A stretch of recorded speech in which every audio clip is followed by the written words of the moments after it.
Where's Mr. Caruso going? We'll give one more minute just to make sure that everyone gets in. We're happy to have all of you here. Junior college night kickoff.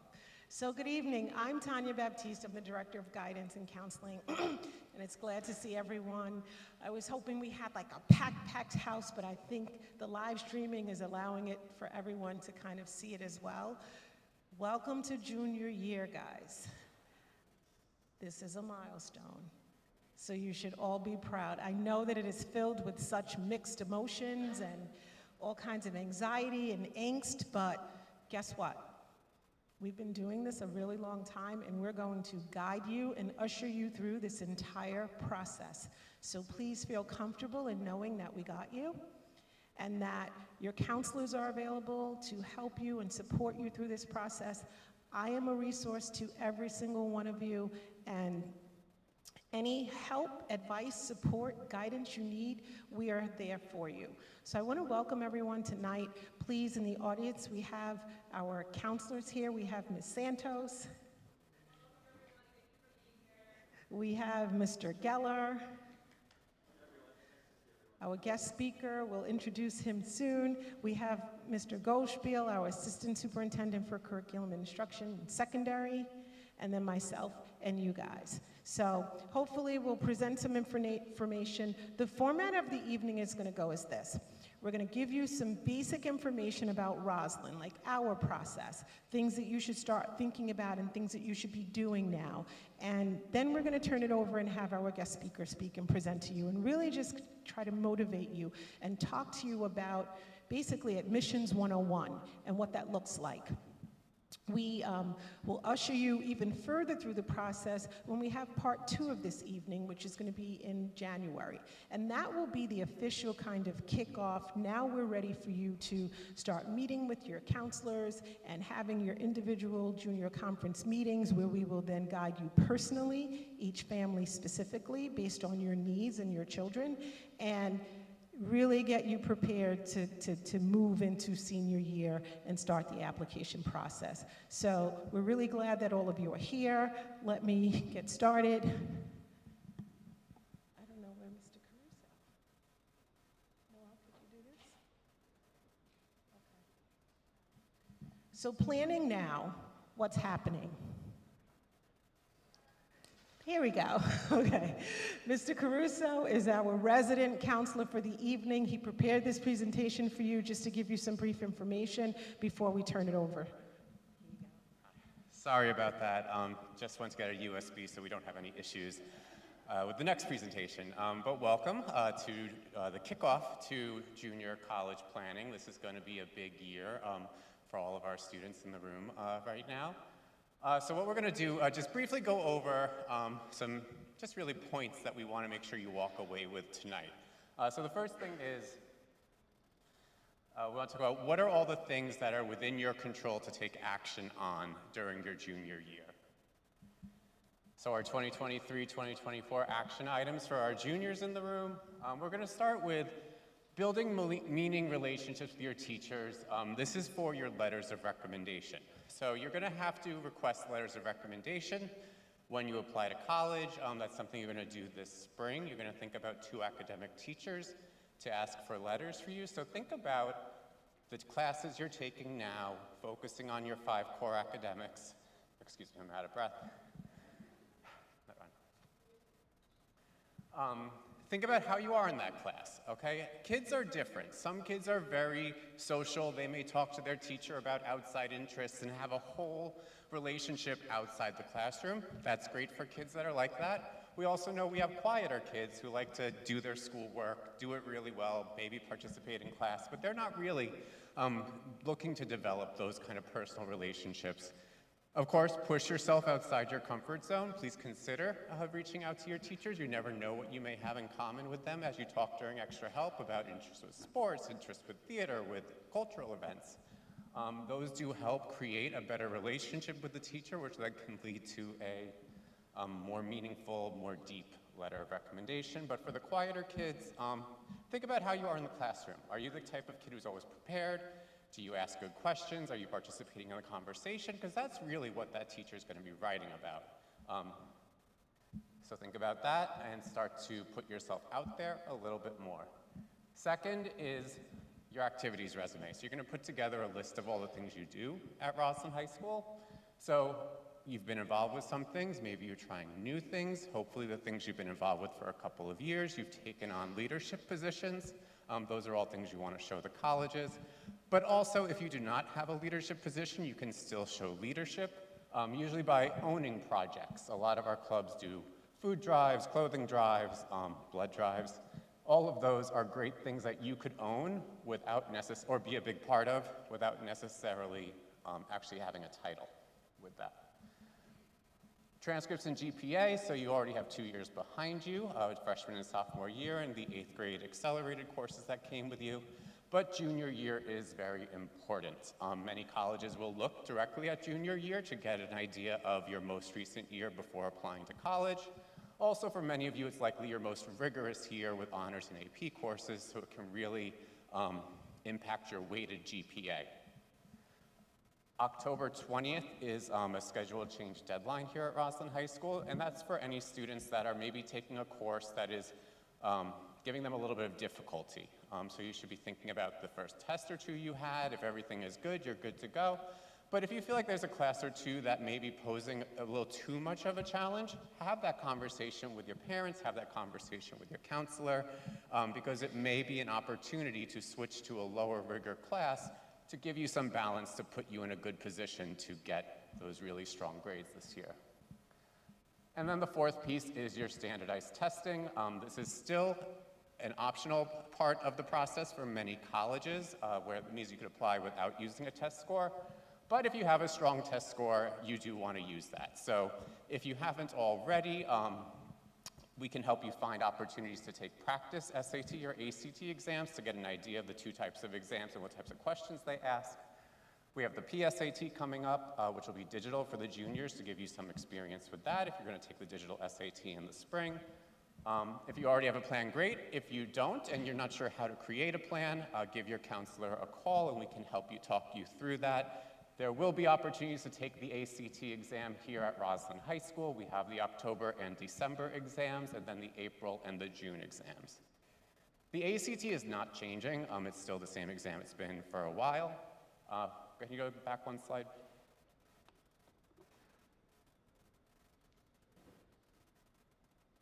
The only thing I do want you to note, you register for the ACT through ACT's website. However, we only test our students, so we are not showing as a national test center for the ACT. You can't search us by your zip code. You have to use those codes at the bottom of the page, and they'll also were on an email that Ms. Baptiste sent out at the beginning of the year.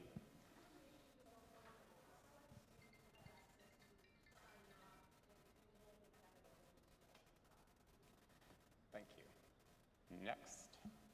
And the SAT. So hopefully, if you wanted to take the October SAT, you should have signed up already through a Google document.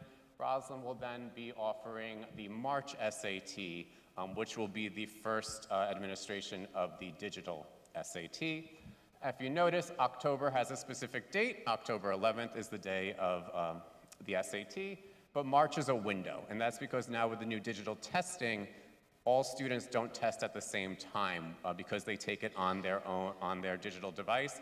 We break them up into different groups and assign a test day for them to take the test. An email will come out sometime in late January about that. It'll be a sign up through a Google Doc, not through the College Board website. Naviance. Just curious, how many people have heard of Naviance? Okay. All the student hands are up, right? You've all had this since freshman year. Great. Naviance, for those of you that don't know, it's a web-based tool that we use. It helps us communicate with colleges. It's a secure system that lets us send transcripts and letters of recommendation to the colleges when you ultimately apply. But for this year, what you're going to use it for is for the college search piece. First, it has college search that you can do and run through the criteria that you're considering for colleges, location, size, major, things like that. But most importantly, it's our database of historical applications. So if you pull up a school in Naviance, you're going to actually be able to see Rosalind's record with that school.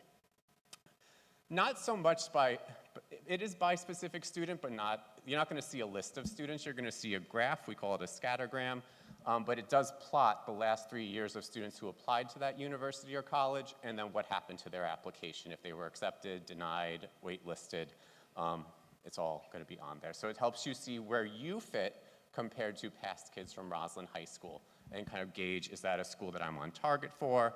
Am I overqualified? Maybe that's a great safety for me. Or if I'm a little below, most kids that get in, okay, maybe that's going to be a school I'm going to reach for. I'm going to try, but I understand it's going to be very competitive. We do keep it to 3 years, so we have a very recent snapshot of what's going on with the colleges.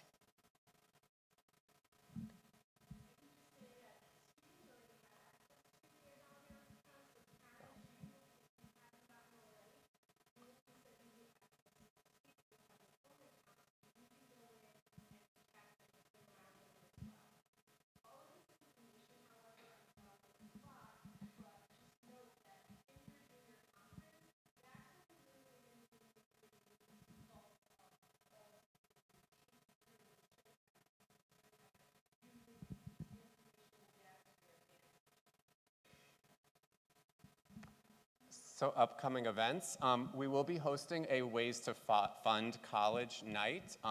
We are still working out a specific date to have that, but that'll be a night that'll review financial aid applications, the FAFSA, the CSS profile, and scholarships. It's going to be mostly seniors, but I always say it never hurts to get information early, so definitely junior parents, we encourage you to come to that as well.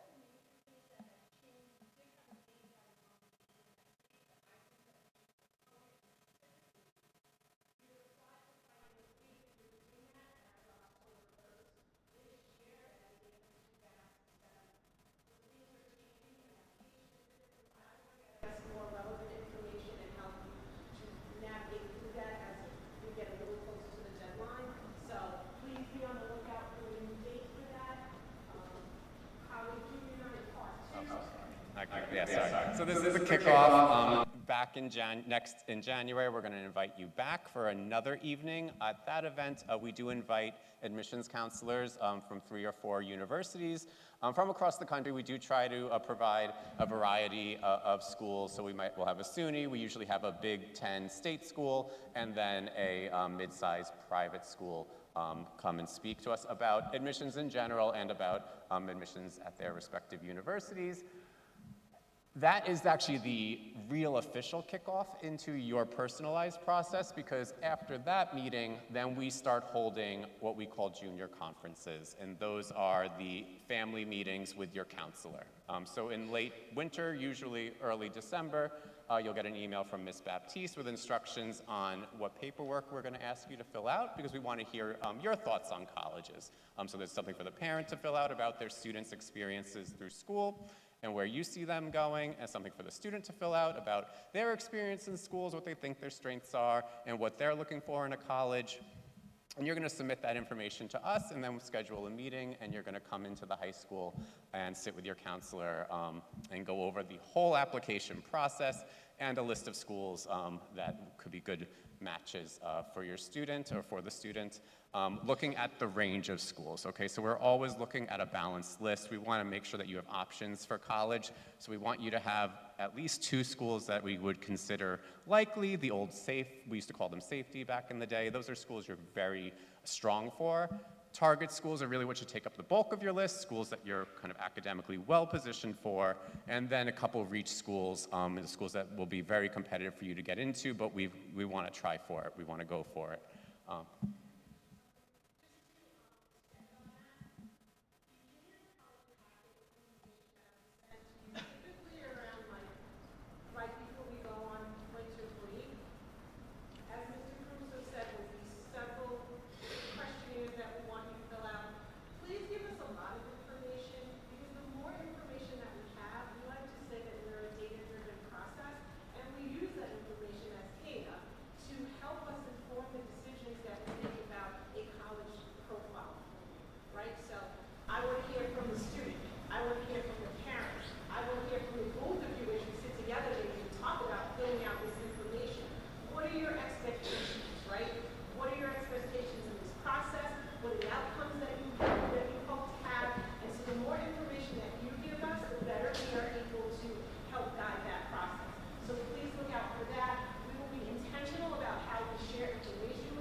also just be sure, I'm sure since you're here tonight, your email is up to date in the system.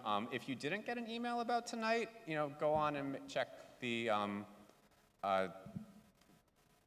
constant contact and make sure that your email is registered so you're getting all the emails from the high school. So thank you all for coming to our brief presentation. Now we're going to turn it over.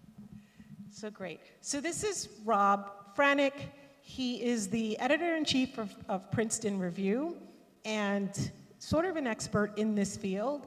So he's got a great presentation planned for us this evening, and I think you'll find what he has to say valuable, and hopefully it doesn't overwhelm you, but really more so motivates you to get ready for this process.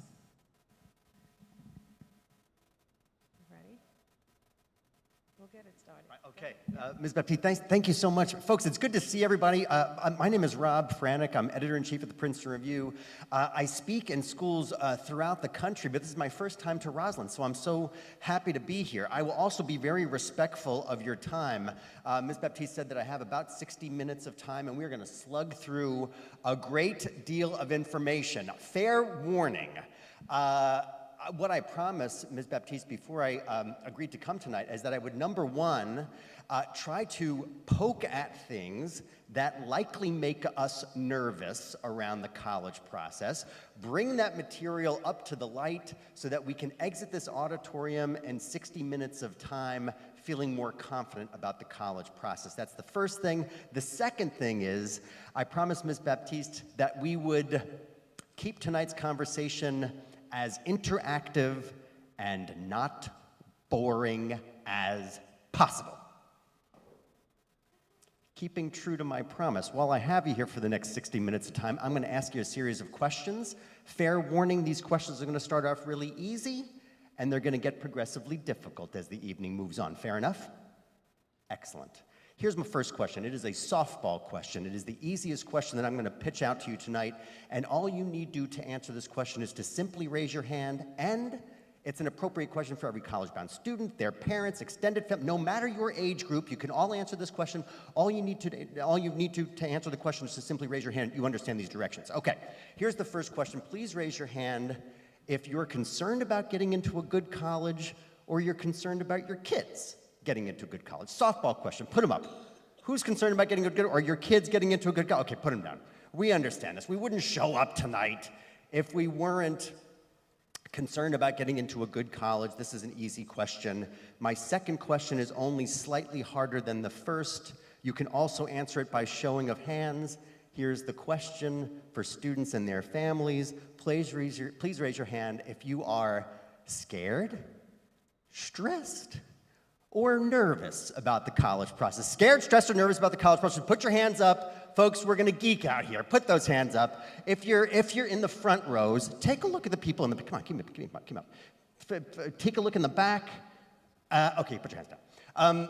Folks, we understand with absolute mathematical certainty, no matter who we are, how well-intentioned, how diligent we may feel around the college process, how well-equipped we may feel around the college process. Folks, we are not AI in this audience. We are all human, and we are all likely a little scared, a little stressed, a little nervous about this process. We know this, not just because of our quick, straw poll here tonight.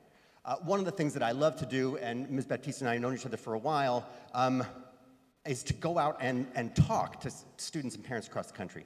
But what I really love to do is to survey college-bound students and their parents about their hopes, their fears around the college process, to poke at those things, again, that make us nervous and we might feel stressed around, bring them up in conversation so that we can exit feeling comfortable around the college process. You will hear me talk about this stuff. I should say one housekeeping thing. You can feel free to furiously take notes in your phone or on your doesn't matter, but you don't need to take a single note because I'm gonna send you home with this entire presentation slide deck. So if any of the information on there, you have a question of, my contact information is there, my colleague Alyssa's contact information is there. Of course, we'll keep Ms. Baptiste and the full team here engaged with any of those things. So don't be bashful, is my point, in reaching out to us on any conversation topic that we talk about tonight. Okay. I have a survey at the Princeton Review that we've been conducting annually now for a little over 20 years. The survey is called College Hopes and Worries, and we've had a little over this year 14,000 college-bound students and their parents, you guys that went through the college process last year. The data came out in March. We asked those students lots of different questions around the college process. The biggest fear, actually, I'll put this out to the audience. Does anybody know what the biggest fear is that students and parents across the country have around the college process? Anybody know? Not getting in, that's a good one. Biggest fear for students and parents across the country of not getting in. Any other volleys? There's a big obvious one here. Paying for it, of course. Anybody, folks, when we think about it, the idea of paying for it, navigating the college cost process, navigating the financial aid process, as Mr. Caruso was saying, and totally hear you on the idea of having your financial aid night in December because the new FAFSA form won't be out until that time. But when we think about that process, no matter how financially blessed or challenged we may be in this room tonight, we are all likely a little nervous around navigating the cost of college process. We might have multiple kids in school at the same time, so we know that this might be a burden on students and parents. Okay, this is a near universal fear. We're gonna come back to the idea of getting in. That's gonna be, we're gonna pound on that point tonight. But on this College Hopes and Worries survey, we understood that students and parents were, oh, I'll do it, it's okay, thank you though. We understand that students and parents were concerned about lots of stuff around the college process. Biggest fear, as we said, was paying for it and assuming too much debt. But we're in a unique position. We said to students and parents, what do you actually think college is going to cost? Folks, I have been a longtime teacher at the Princeton Review. I have a lot of icebreaker exercises with my own students. My students call these ice smasher exercises. And I am going to compel you to do some of them tonight. Here is my first ice smasher exercise. Folks, when we think about college costs, we have to actually understand what college costs for the average student and parent. I also deeply dislike it when speakers read slides to people that can full well read themselves. So I'll try to spare you that agony tonight. But as you can see here, College Hopes and Worries, 14,000 college-bound students and their parents. We asked them how much college is going to cost. Biggest piece of the pie, 37% said it's going to cost me $100,000 or more. 26% said $75,000 to $100,000. Folks, here's my first ice smasher question. Total cost of attendance. That's the big four. Tuition, room and board, fees, and books. What does it cost on average to attend 1 year of public college or university, average across the states, to attend 1 year of public college? Now this is the big four: tuition, room and board, fees, and books. But for public schools, it's going to be in-state tuition, room and board, fees, and books. What do we think? Go ahead, shout it out. $25,000, opening bid. Anybody else? $50,000. So this is in-state tuition, room and board, fees, and books. We have 25, 50. Shout it out, please. You don't have to raise your hand.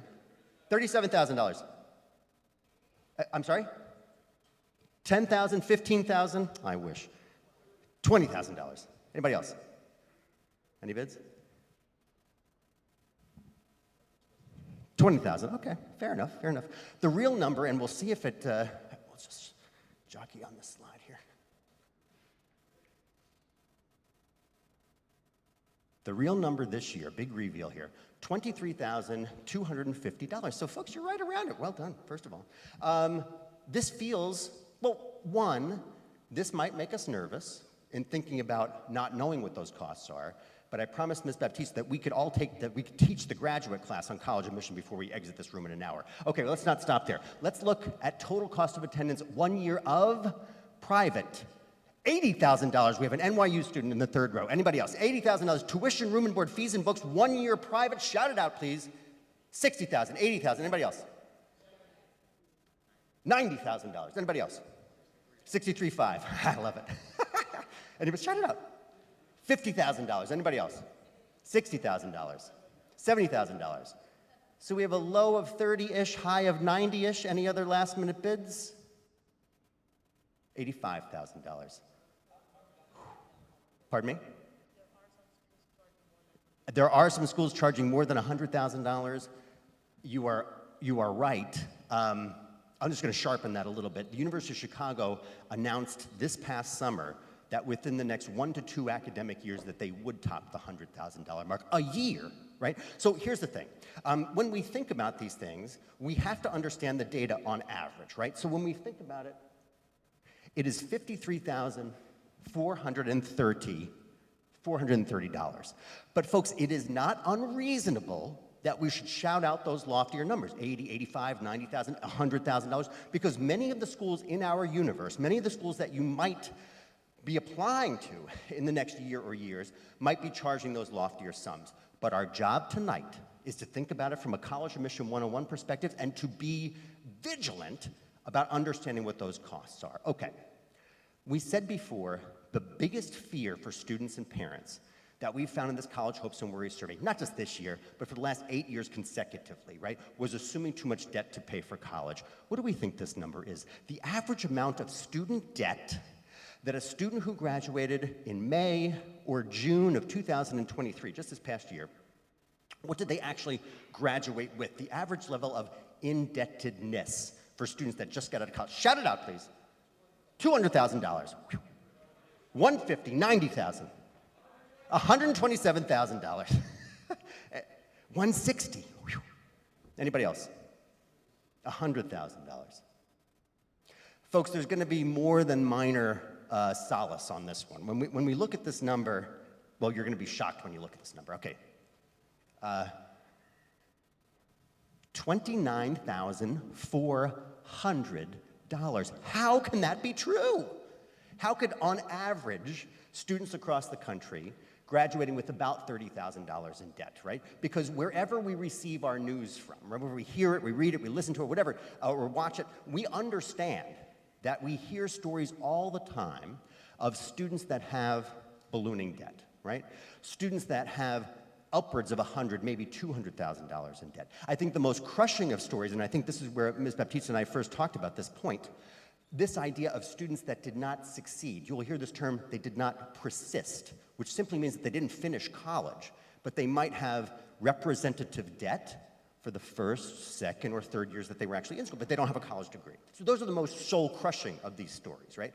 But the truth is, we have to understand, in exiting this room, to feel confident around the college process, that most students will take out about $30,000 in debt.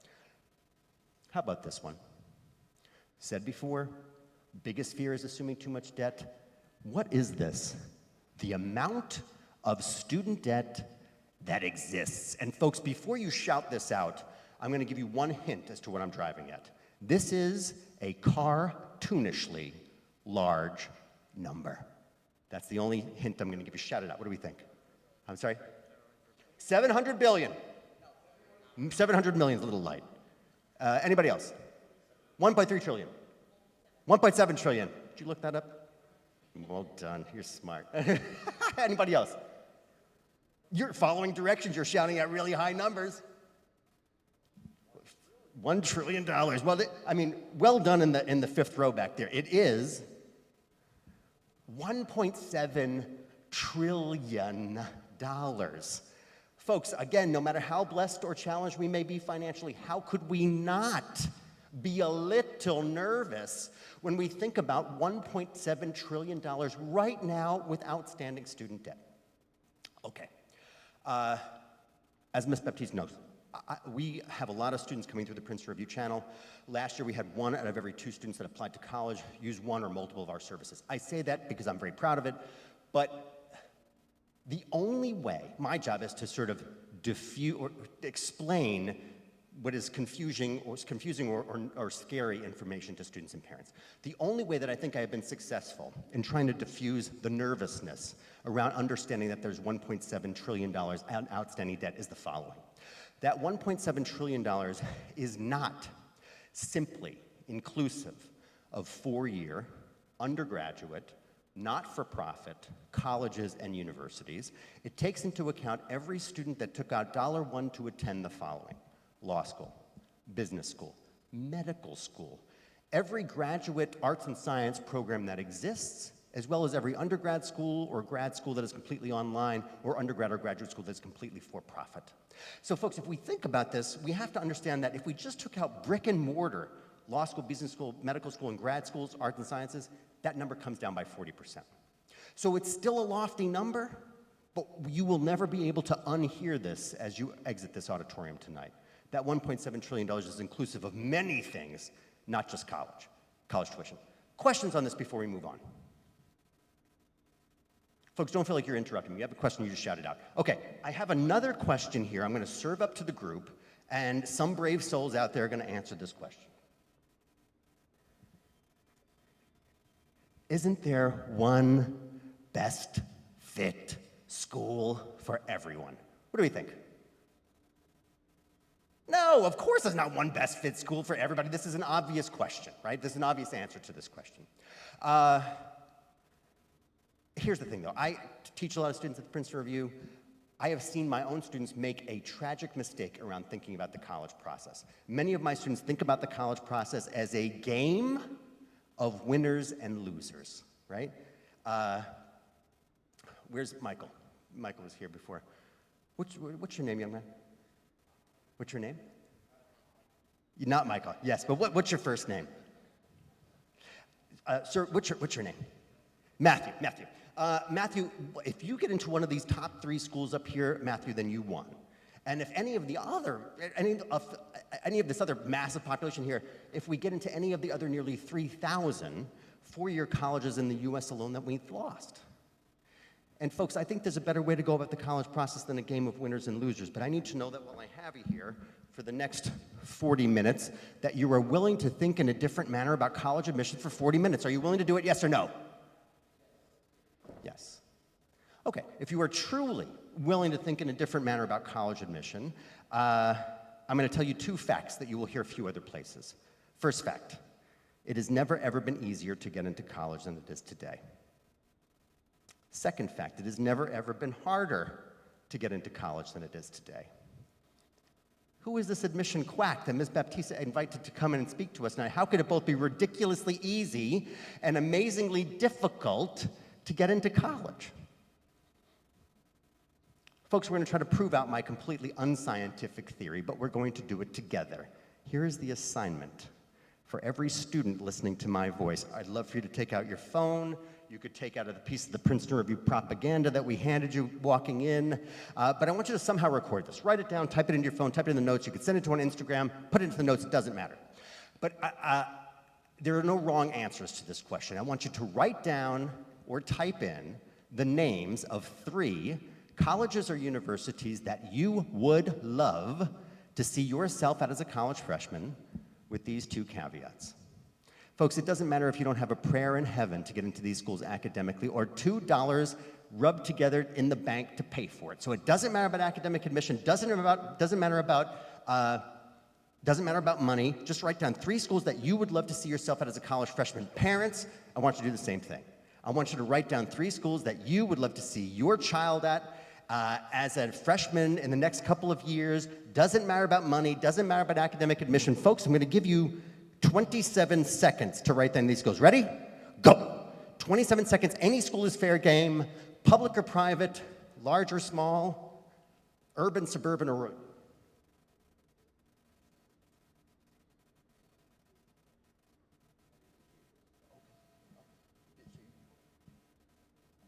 Yeah, okay. Terrific. So, folks, think broadly about this. Public or private, large or small, urban, suburban, or rural. These could be religious schools, they could be secular schools, they could be military academies. Okay, 3, 2, 1. Folks, I'd love for you to keep your fingers on your phones or your pencils in your hands, and I want you to cross off or erase every school that I name off. So if it's on your list and I name it off, you must cross it off or erase it. We're going to start off with the Ivy League. If any of the 8 Ivy League schools are on your list, cross it off. We all know what they are: Harvard, Princeton, Yale, Dartmouth, Columbia. Okay, that's 8 schools. We have 3,000 schools to go. Let's cross off some New York State schools. We're going to cross off NYU. We already got Columbia because it's an Ivy in New York City. We'll cross off a couple local schools. We'll cross off Long Island University here in Nassau County. We'll cross off a couple of schools in upstate New York, SUNY Binghamton, SUNY Albany. We'll cross off, we'll cross off Union College in upstate New York. University of Rochester. We'll cross off the following schools in New England. We're going to start in Connecticut. We're going to cross off Connecticut College and University of Connecticut. We're going to cross off a couple of schools in Boston, MIT, Boston University, Boston College. We're going to cross off Northeastern. We're going to cross off 3 schools in Maine, Bates, Bolden, and Colby, 3 schools in DC, Georgetown, George Washington, and American, a couple schools in the Southeast. We're going to cross off Duke, University of North Carolina, Chapel Hill, Emory. We'll cross off 1 school in New Orleans. We all know what it is, Tulane. We'll cross off a couple of schools in Chicagoland area, University of Chicago and Northwestern. We'll cross off 1 school in Texas, Rice University, 3 schools in California, and then we're going to be done. We're going to cross off the most popular school in the land. Does anybody know this school received more college applications this past year, and actually the last 3 years running, than any other school in the US? Does anybody know what it is? Stanford is a good guess, but that's not it. University of Miami, no, this is a California school, but that's a good guess too. Anybody else? USC? So close. Anybody else? UCLA is it, absolutely, there it is, yeah. UCLA, nearly 149,000 applications this year. If UCLA made it onto your list, cross it off. If Stanford made it onto your list, if UC Berkeley made it onto your list, cross it off. Yeah. Okay, so that's about 25 or 30 schools, I think. Folks, hands down, pens off your phones. I mean, hands down and hands off your phones. I'd like to see a showing of hands who still in this room has 3 schools left on their list. Okay, I'm going to call that 2, maybe 3. How about 2 schools left on your list? Okay, 3. How about 1 measly school on your list? 1, 2, okay. Folks, we have a problem here.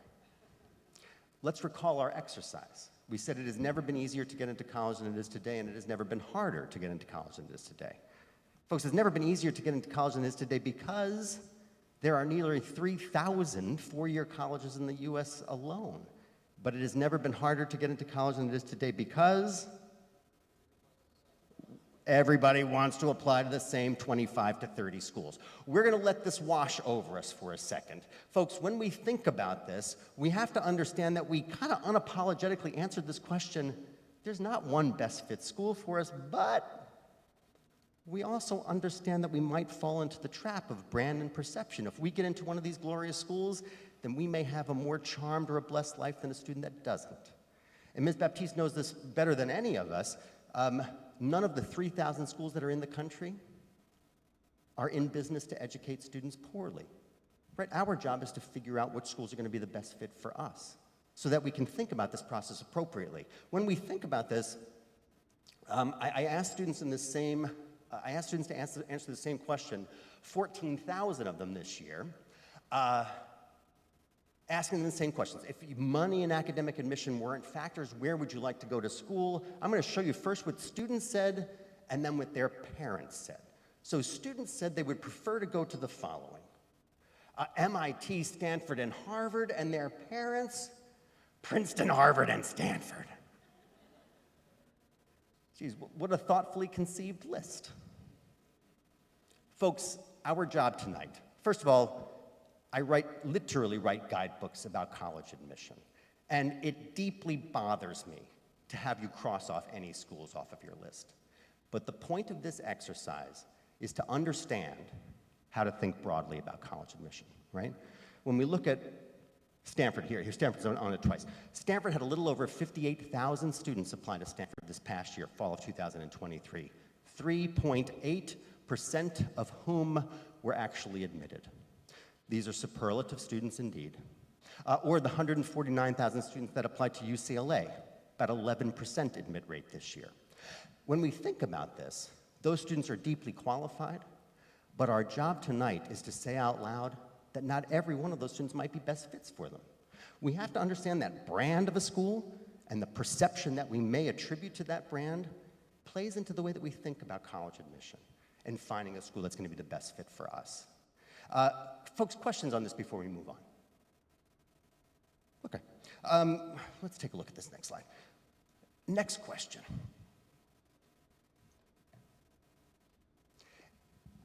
Ms. Baptiste and I discussed this idea of finding fit and thinking about it in a couple of different ways. And folks, this is a pretty easy way to understand this stuff, but for my students, it resonates with them. And these are pretty big, unapologetically big buckets, right? To thinking about college admission, number one, obviously, to find fit, you want to make sure that you're going to be engaged and challenged in the classroom. But number two, this might be a little less obvious, right? The idea of a campus culture fit. And what that actually means. So to me, if a school leans to the left or right politically, that might be interesting to you, might not. Are students at that school religious, or are they not religious? Does diversity at that school exist? But do diverse students actually interact with one another? That might be interesting. Are queer students accepted at that school, or are they not? Is the food good? Are the beds comfortable? What is going to be your life typically outside the classroom and inside the classroom? And might that be interesting for you in figuring out which school is going to be the right one for you? Financial aid fit, we talked about this already, just understanding the cost of college. We have to talk about it now so that we don't have to kick that conversation down the lane for later. Career service fit. Folks, if we're thinking about this idea of what's going to be the return on my investment, this idea of the return on my financial investment and my academic investment if I'm a student. I visit more college campuses than I am convinced any other person on the planet.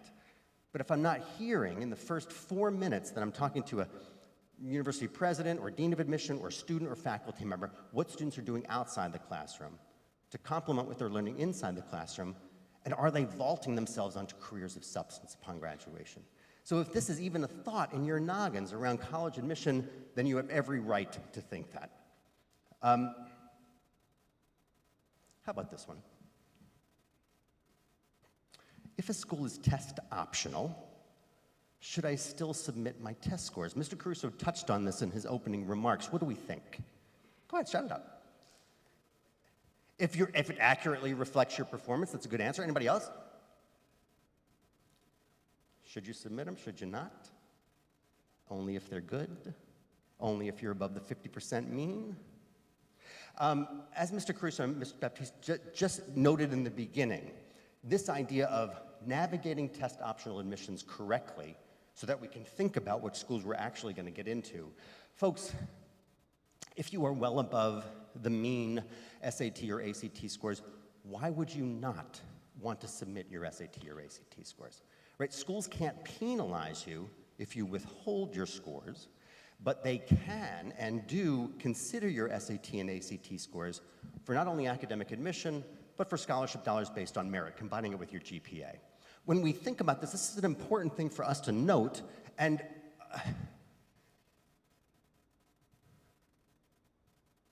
there's a lot of words on this slide. I will just quickly summarize them for you. I write a book called The Best 389 Colleges. We asked the deans and directors of admission at each of them what their policies and procedures were around many things, but specifically around the SAT or ACT. So in thinking about test optional admission policies, 89% of them said that they were test optional, but they would still consider your SAT and ACT scores should you submit them.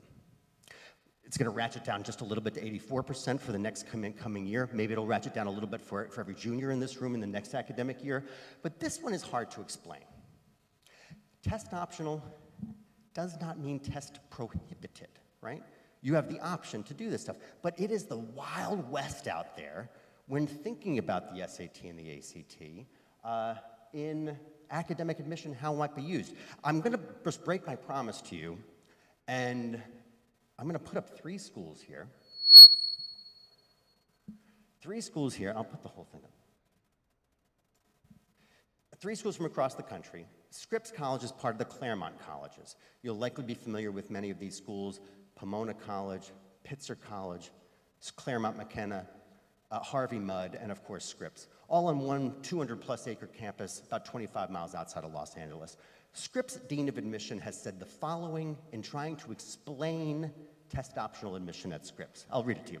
The policy to remove the requirement of submitting SAT or ACT scores will allow admission officers to identify and advocate for students with strong academic profile who may have previously been viewed as less competitive based on their performance on a single exam. How does this make us feel? Pretty good, right? It says that you're no longer going to be defined by your SAT or ACT scores. This feels good. That said, Scripps was one of the schools that we just saw that said, we're test optional, but we'll still consider your SAT and ACT scores should you submit them. We're going to look at the next school. This is a personal favorite of mine. Tufts University, about 12 miles outside of Boston. Tufts has said the following.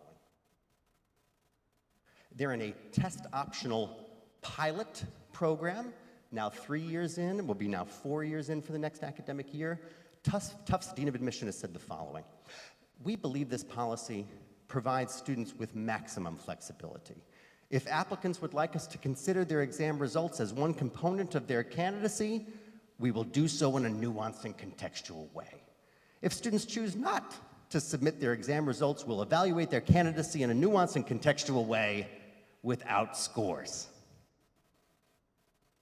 Folks, I'm the editor-in-chief at the Princeton Review. I'm just going to say this out loud. A little redundant on the nuance and contextual phraseology, but what this means is that Tufts is saying, if you're pleased with your SAT and ACT scores, then submit them. And if you're not, then exercise your test optional right to withhold them. This feels good. Last school, and then I'm going to stop reading slides to you. We're going to pick on one Ivy tonight, Cornell University. Oh gosh, yeah. Cornell's Dean of Admission, they are now in a 4-year test optional policy, temporary, and Cornell's Dean of Admission has said the following. We anticipate that many students who will have had reasonable and uninterrupted opportunities to take the ACT and or SAT will continue to submit results, and those results will continue to demonstrate preparation for college-level work. What do we think, Matthew? Does it make you feel good? No, it doesn't. Anybody else? Folks, we should just say this out loud. This, to me, and I suspect to you, does not feel like a bear hug of an embrace of a test-optional policy. What Cornell is saying is that if you have the ability to take the SAT or ACT, then you better take it. You better take it, not because in their words and not ours, it continues to demonstrate preparation for college-level work. Folks, this is important because I don't agree with this. Your college counseling team doesn't agree with this.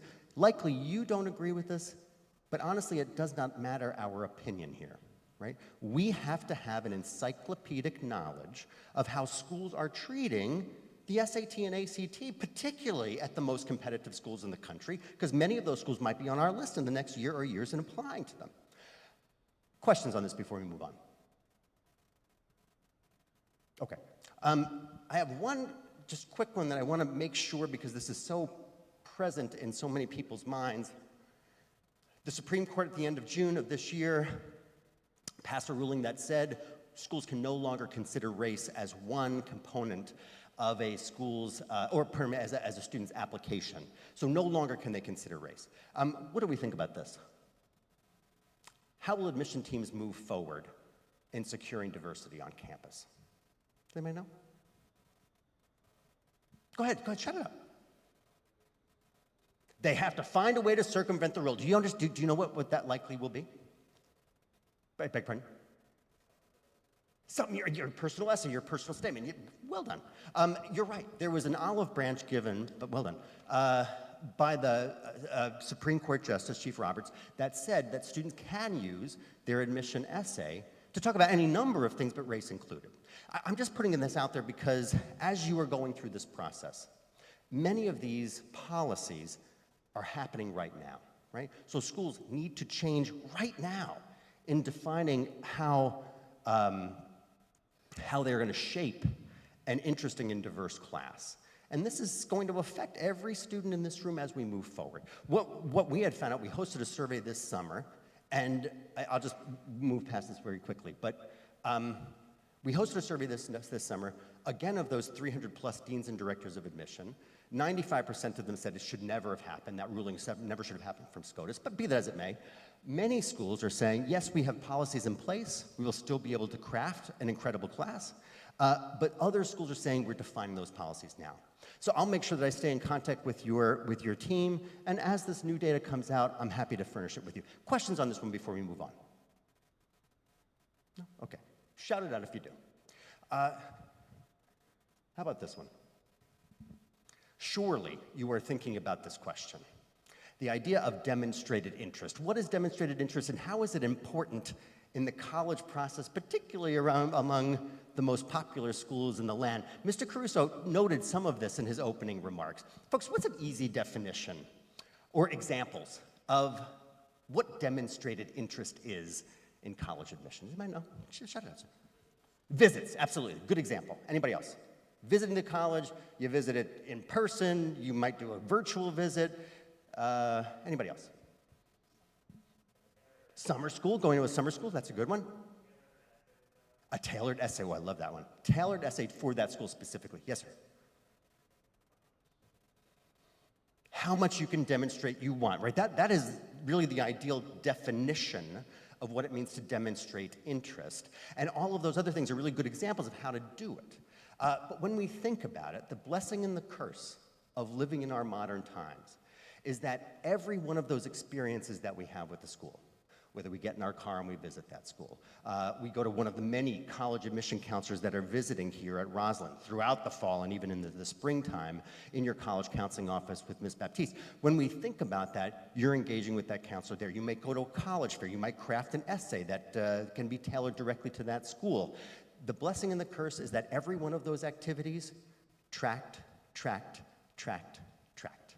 So if Matthew, if you and I both went to Roslyn High School, we both did the same activities, we're both at the same level of competitiveness in our classes, we both did well on the SAT or ACT, but you have had consistent and substantive demonstration of interest and I had none, Matthew, you are always going to be the more attractive candidate, right? Because schools have built a relationship with you while they've built none with me. Or I have built none with them.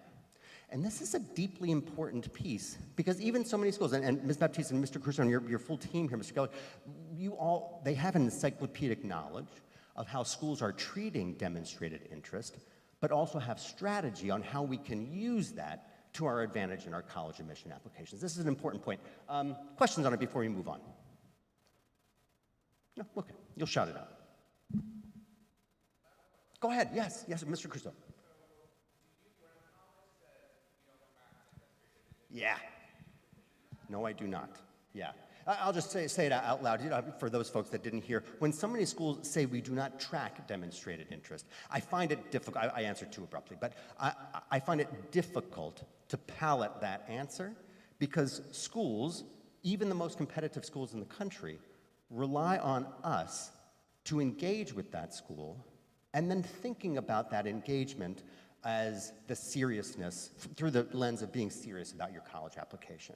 And I think in that way, we can't deny that demonstrating interest is of value. And I think it's a nuance, but I think it's an important one to bring up. Thank you for the question. Other question, okay. How about this one? We're all juniors, you're all juniors here. This is undoubtedly one of the questions that you're asking yourself in competitive college admission. Why did the SAT become digital, and will it be easier or harder than the current pencil and paper test?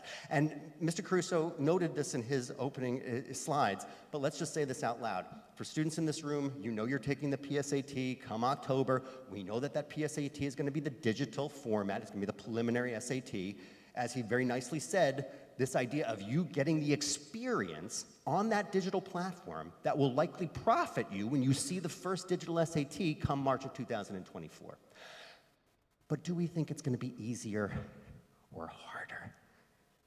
Shorter, it's going to be shorter, absolutely. From 3 hours to 2 hours, it's actually 2 hours and 14 minutes, but let's not split hairs. So it's 3 hours to 2 hours and 14 minutes. This is a huge time saving for students. I have been teaching for a long time. This is of deep value because anybody that has sat for a pencil and paper test or any significant standardized test, focusing for 3 hours is a chore, right?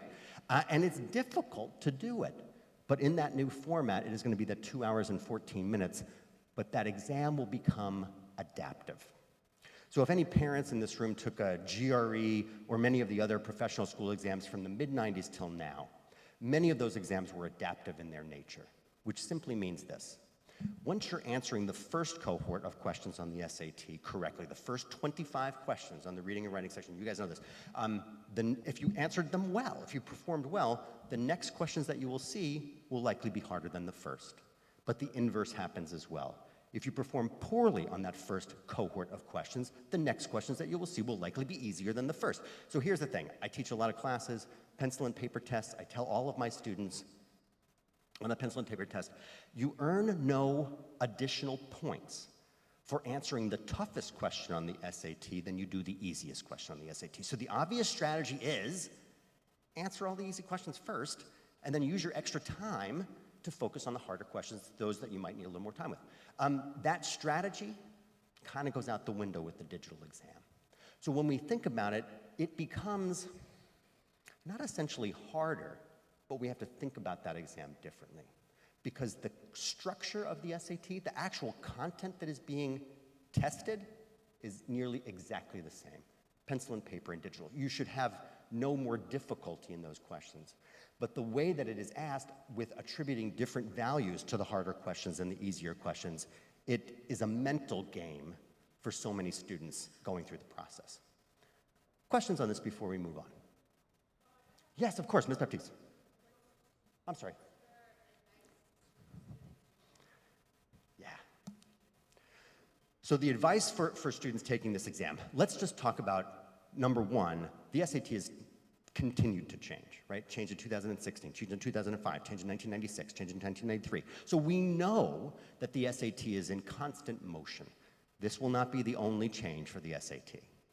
When thinking about history proving correct or proving repetitive, many students will flock to the last pencil and paper test, or they will flock to the next exam in town, which is the ACT. And you know, as Mr. Caruso was walking through your slides, you are an ACT testing site, not for the whole community, just for Roslyn.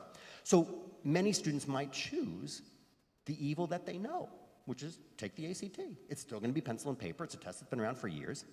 But if I were advising students, and I advise a lot of them, I tell them, particularly for this first year, the College Board wants as many students as possible to take that first SAT, the digital SAT, in March, and then the rest of the spring and into the summer. And that is going to be likely a benefit to students because they were going to grade on a slight curve, right? That happened in 2016, it happened in 2005, and I suspect that history will repeat and happen again in 2024. So if it's my advice, I would say sit for that new test. I mean, prep for it as you wish, but sit for that new test because it's likely going to be of value.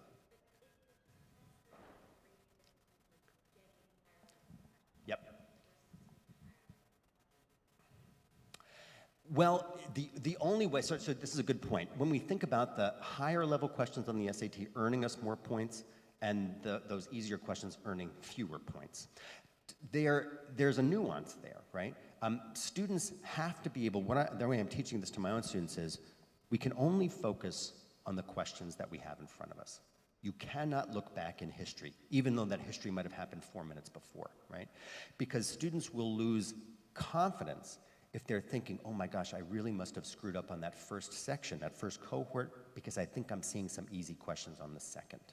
And that is the tussle, that is the difficulty around this exam, yeah. But to me, you have to focus on the question at hand. Yes, sir.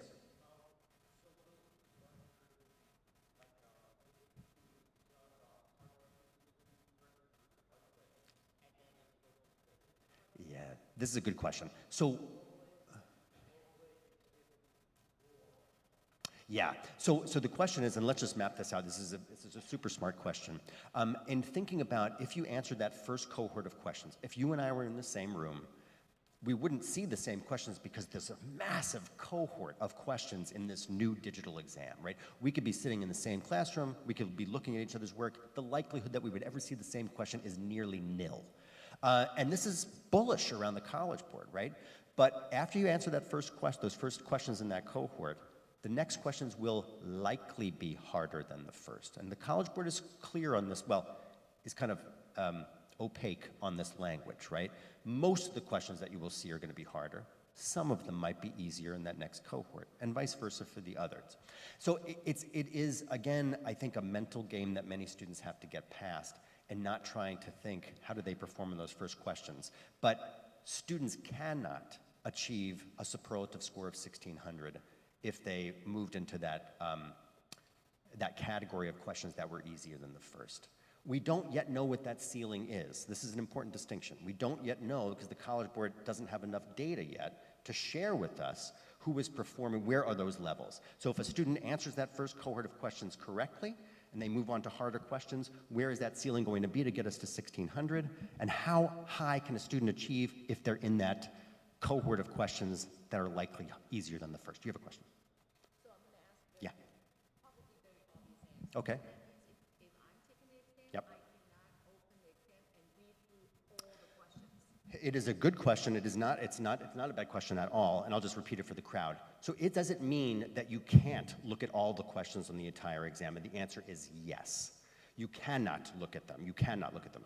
You cannot look at them. However, in that first cohort of questions, you absolutely can. So you can, just like the pencil and paper test, in the cohort of questions that you're seeing, you have absolute mobility.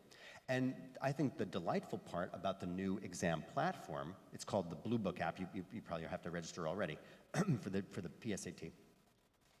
But the College Board allows us to use process of elimination. So there are 4 answer choices for each question on the SAT. You can cross them off using a feature on that digital platform. You can save a question for later, right? I think the specter that so many of us feel on the pencil and paper test is that we're going to miss one of the bubbled-in, Scantron answers, and then you're going to kind of have all the questions incorrect. That fear goes away in the new digital exam.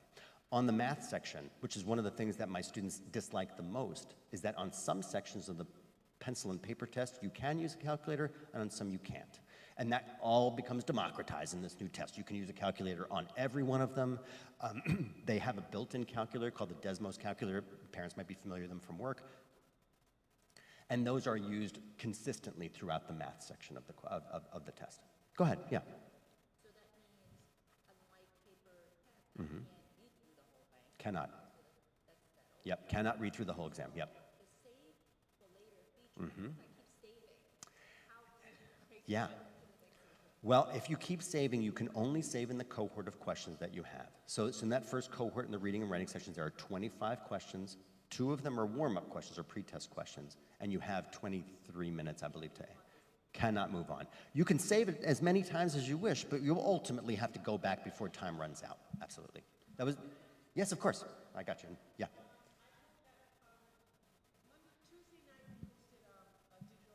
Oh, you did? Okay, excellent. Of course, I'm sorry. Because people can't hear. But we hosted for many of the students who are taking the PSAT a digital readiness awareness video Zoom on Tuesday for parents and students, so many of the students might have been there. There was a question that came up, and maybe you can answer it. Whether or not a student should skip an answer, would that be held against them? It's a good question, and I appreciate you bringing it up.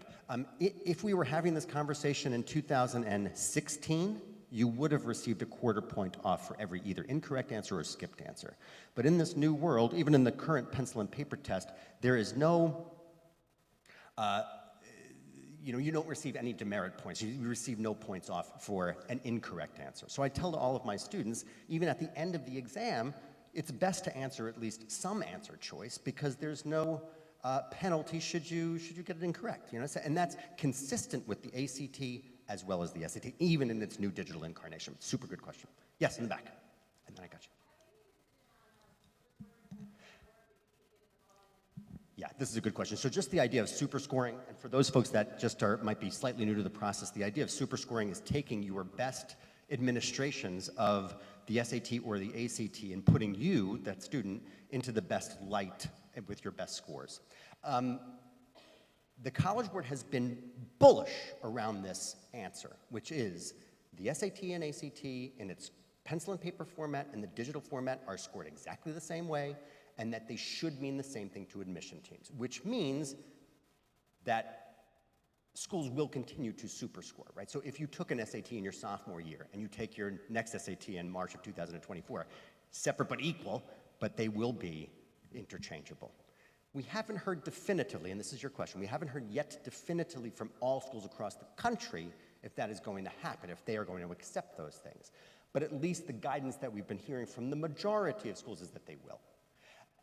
And here's why. The College Board is sharing with those schools a massive amount of data, right?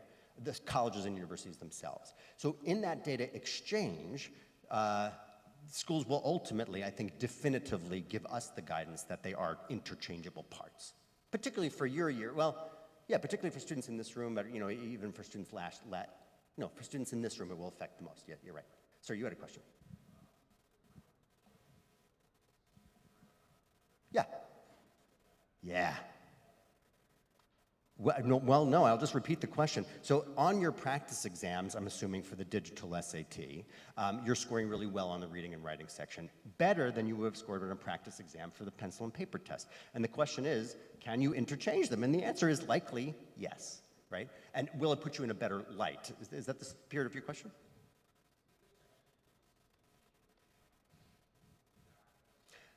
Again, so however, you're thinking, and you're right to bring it up, your opinion, respectfully, is that it's easier, right? It's easier, it's shorter.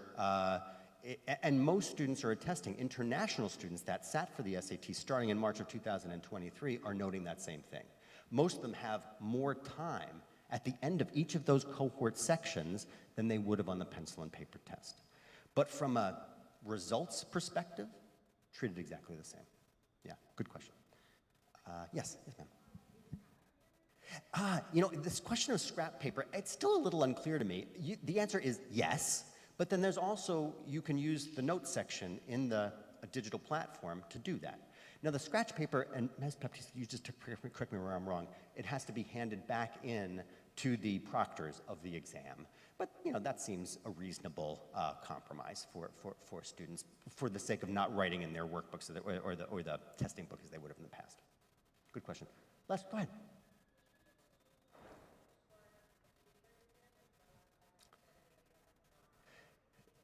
Yeah, the answer is likely yes, right? You can interchange those exam scores. And what we were talking about before is that it is near likely going to be a universal thing. But schools are still a little guarded about saying that out loud uniformly across the country. Most schools have said, if the exam is testing the same thing, which it is, tectonically changing the platform, obviously, but not really the structure of the questions, that they should be interchangeable. But because of the data share agreement that College Board has with many colleges and universities, we will see if this holds over the next year or time.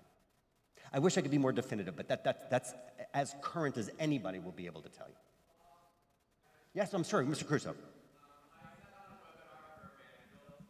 Yeah, of course. I attended a Vanderbilt webinar today, and they specifically said they will be super scoring between the sections. So schools are going to start coming out with it. As you research schools, you want to go to their admissions websites. That's going to delineate their procedures, and I'm sure they're going to talk about this under standardized testing. I'll still remember the Vanderbilt example. That's a really good one. And this is stuff that we'll be working on as the year progresses and we receive more data. Folks, I want to be respectful of your time. Let me just think that I got one more question and then we'll get you out of here. Let's end on this one. How important is fit, really, when we think about it? Wouldn't we all just be happier going to UCLA or Stanford? Yes. Here's the thing. I wouldn't be here, your college counseling team would not be here if we didn't believe deeply in this idea of finding fit, right? This idea of helping you choose and navigate. And I love the way Ms. Baptiste said this at the beginning, that they're your partners, right? And that you can email them or call them. And I only wish that I had that same kind of caliber of college counseling when I was in school. But when we think about it, it just means that we have to do this work as well. I'm going to end on this. There are 4 things that I have seen my own students, 4 mistakes that they have made in crafting their list of colleges. I am sure this is never going to happen to any student in this room, but I'm just going to tell you the biggest mistakes that I have seen my own students make in crafting their actual list of colleges. Number one biggest mistake, and again, I'm sure it's not going to happen here. Applying to that school because my boyfriend or girlfriend goes to that school. I'm sure it's not going to happen, but it's happened to other humans. Number two, applying to that school because everybody else from my high school attends or tends to apply to that school. How about this one? Applying to a school because it is easy to get into. Number four and final, applying to a school because it is hard to get into. Folks, we have pounded this point down. This idea of finding fit, this idea of thinking about brand and perception, and again, we'd be AI if we didn't consider it. But us taking on the challenge and the opportunity to think broadly about schools. Folks, I'm hoping this was of value to you. This has been a pleasure to talk to you. You're going to get all of my contact information. I wish you well, and I hope to see you again. Take care. Yeah.